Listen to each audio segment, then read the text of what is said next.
J'avais fait une vidéo où je parlais des biblablos, des biblabos plutôt, qui sont en fait des objets vaudous qui sont destinés à faire taire des personnes pour ne pas qu'une vérité soit révélée, ou le contraire justement pour pousser une personne pour éviter qu'une personne justement dise un mensonge, notamment dans le cadre d'une affaire judiciaire ou autre chose.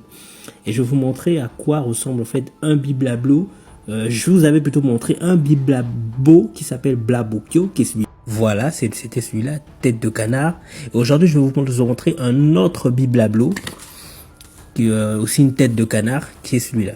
Vous voyez, c'est les mêmes fonctions en fait. Il y a toujours la tête de canard dont on a verrouillé la bouche, justement.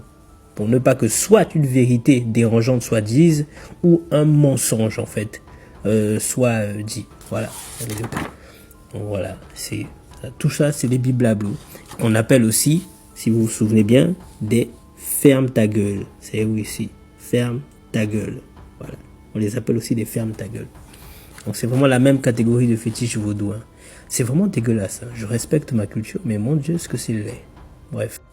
Et voilà un petit un autre petit florilège de biblabo. Ici, il y en a encore un autre.